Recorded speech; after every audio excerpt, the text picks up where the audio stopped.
Hello! Well, I owe you an explanation, don't I? My dearest dream would be that every single one of my subscribers who saw me hammering away at a box yesterday would go, oh yes, he's doing Return to the Forbidden Planet. And oh, I see he's put a little reference in there to this year's tour or to that year's, and is that a little bit of Jack Twicking, I hear? But in reality, it's very probable that the majority of my subscribers will have seen it and gone, Have a look at some of the replies I'm getting on the video. WTF? It sounds good, but WTF? I'm not versed in what Return to the Forbidden Planet is, but this little tune is endearing. I'll have to check it out.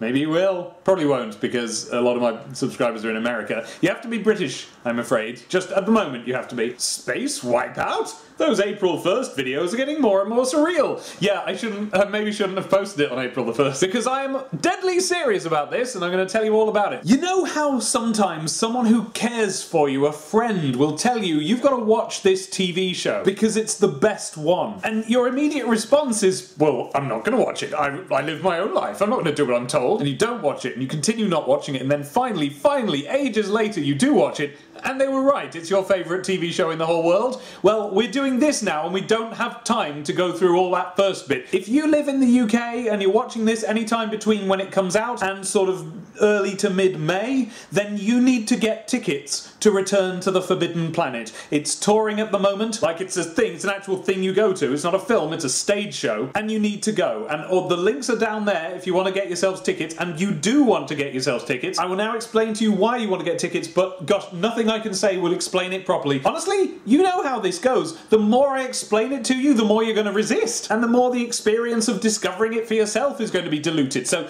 if you know what's good for you, then get down into that description and go and find yourself some seats. But for the rest of you, here is what I am talking about. Now, this is difficult to explain in a way that does justice to what it is, so bear with me. We're going to go through it layer by layer until you've got some understanding of what it is. So, imagine a band. And this is a very good band. You love this band and you like to go and see them live. Why do you like the band? Well, why do you like any band? They're very, very talented. But this band is especially talented and they have an excellent gimmick, and I'm going to tell you what the gimmick is in a moment. But first, let's focus in on the talented side. Now, with most bands, probably your favourite band, you've got a bassist and you've got a drummer and you've got a guitar guy, and you know, everyone's got an instrument. Well, now imagine if, at any point, those guys could just swap instruments and they were all exactly as good at playing the other instruments as the ones they started off with. And now imagine that instead of in the usual way, you know, everyone has their instrument and they either come in with it or they go to where it is. Imagine that the instruments are just sort of hidden around the stage all over the place, and this band is so talented that wherever they happen to be on the stage, they can reach for some instrument that they can start playing, and they'll always be great at whatever it is. So great that some people who aren't concentrating won't even really notice that's what they're doing because they do it so smoothly. And now we get to the gimmick.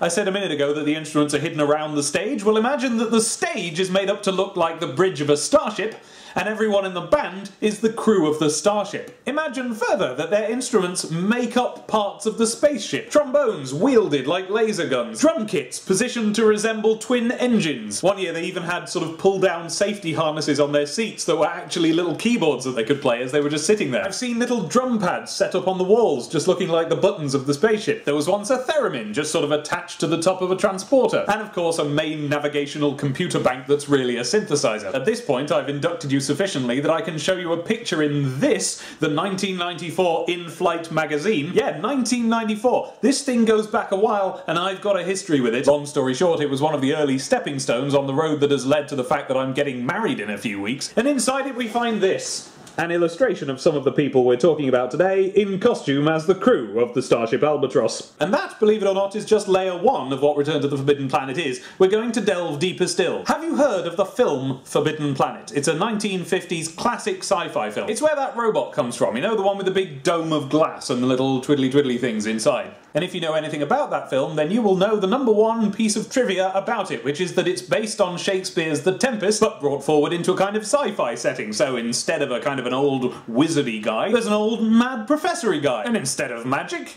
there's science! And instead of the spirit, Ariel, there's a robot! Well, I've already got you to imagine this band that knocks about like they're the crew of a starship. Well, now, imagine if their shtick evolved to the point where they had an entire script worked out, and the whole thing was essentially now a musical adaptation of the film Forbidden Planet. That's kind of a way of describing what this is, but kind of not, because Return to the Forbidden Planet goes a step further, and it says this. What if the film Forbidden Planet wasn't based on The Tempest after all? What if it was based on Shakespeare's forgotten rock and roll musical masterpiece, Return to the Forbidden Planet, which was so far ahead of its time in inventing both science fiction and rock and roll music that the public simply weren't ready for it, and Shakespeare had to really dial back and rework Return to the Forbidden Planet into the much tamer The Tempest? And what if all copies of the manuscript of Return to the Forbidden Planet were essentially lost, but bits of it, pages here, excerpts there, were making the rounds among the real movers and shakers of the entertainment business in the 50s, 60s, 70s? And what if they all paid tribute to it? What if that's what the film Forbidden Planet was? What if that's what all the most famous records of the era were? What if they all came from this one manuscript? And so what we have is a stage musical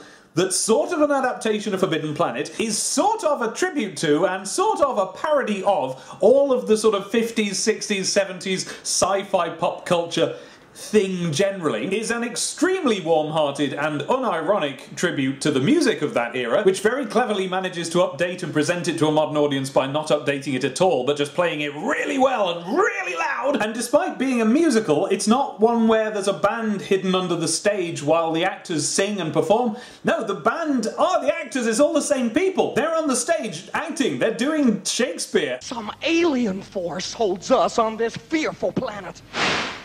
Behold, Captain. My God, I know that face. It's Prospero. Well, 15 years ago, this very day, defected to the other side, they say. Not so, my friends. And then they'll do a guitar solo. It's amazing! Imagine if there was an episode of Star Trek where Kirk gets a call on the big communication screen, and him and the guy on the screen started doing a song back and forth, and then Spock bust out a guitar. That's what this is.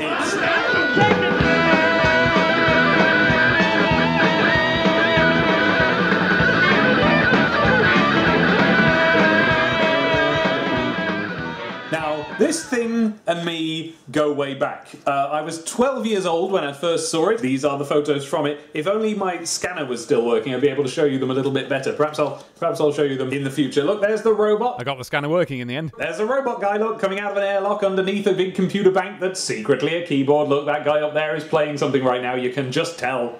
I'll have lost some of you. Some of you will be going, oh, musical, oh, don't do musicals, or don't do musicals. Yeah, but you do music, and here's the thing. Okay, I know what you're thinking of, and look, I'll confess, I like any kind of musical, frankly, so maybe we are at odds there, but this is what a musical that isn't Return to the Forbidden Planet looks like.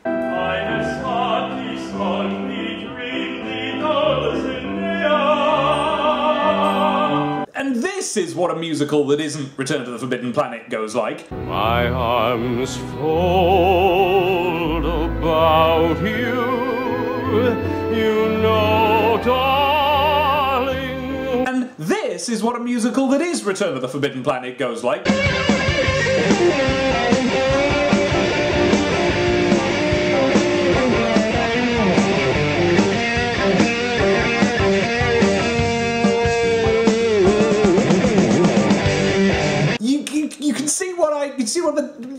There's a difference there. Here's a picture of a musical that isn't Return to the Forbidden Planet. Here's a picture of Return to the Forbidden Planet. So the year is 1994. I am a child, and I'm fairly sure that my only experience of live music has up till that point been quite twee children's musicals. Some of them superb, but they didn't prepare me for this. Imagine my innocent wide-eyed delight when things like this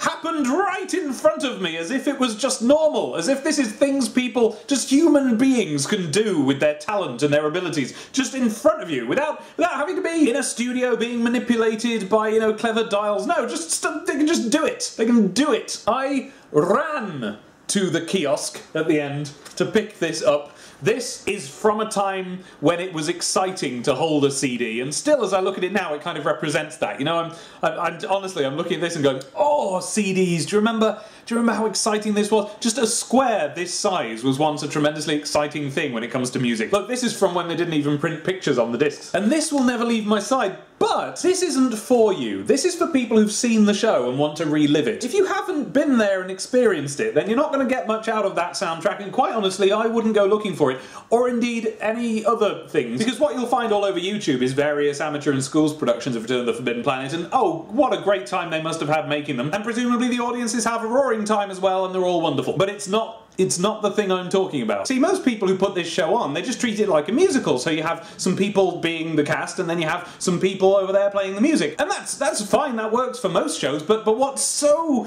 good about this is that they are the same people. I can't really explain it without you seeing it. You have to see it. Imagine the sort of the spectacle and the lights and the smoke machines of a kind of like a rock gig. I don't know what young people say now instead of rock gig, whatever it is that you say. The sort of the excitement of that, but used to tell a story.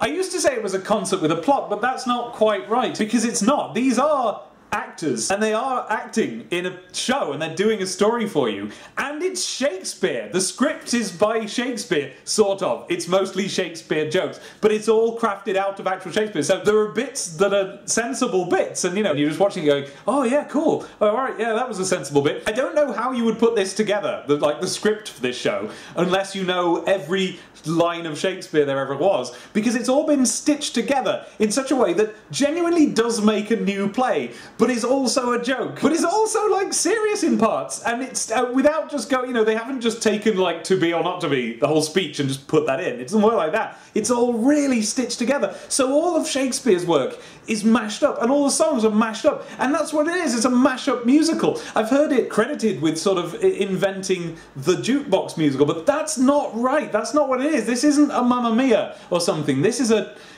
sort of a tribute, sort of an earnest. It's great, you should go and see it. Anyway, my little mind was blown. The following year, my school arranged a trip to see it again, and that meant I got to see it with a friend. And that started something off, let me tell you. There followed a series of visits to go and see the show, each time with friends, and on and on and on we go, until one of the friends who I took to see these people perform has agreed to marry me, and we're going to go and get married, and all of our friends and family will be there, and then we're all going to go and see Return to the Forbidden Planet. So that's what it is. There's a few weeks of it left, and then, for all any of us knows, it's never happening again. It went on for years and years and years and years, and then in 2002 it stopped. It's back now because it's the 25th anniversary. Don't miss it. Don't miss this, or there might be another 12, 13 years, however long it was, before anyone thinks to do it again. Now, I think I've said everything important, but you may be wondering what the story of the show is about. Well, as you've probably figured out by now, knowing what sort of story it's going to be is not the reason that you go and get tickets to see Return to the Forbidden Planet. So just get tickets, go, and you'll find out what the story is. But if you really need to know what the story is before you'll go and get yourself some tickets, which you should do, there's a link down in the box, then I'll try and sum it up. So, two parents, both alike in dignity, in outer space, where we play locate, from ancient grudge break to new mutiny, and on Forbidden Planet, meet their fate. From forth the fatal loins of these two foes, a lovely star-born daughter takes her life, whose teenage crush and adolescent woes do drive her father mad and end his life. The fearful passage of his death-marked love, and the continuance of her mother's rage, which but a monstrous end naught could remove, is roughly 2 hours traffic on the stage. The which, if you, with tickets, should attend, what here shall miss, their toil should strive to mend. And so, I've put a link down in the box for you to grab your seats. Ere last, the stocks.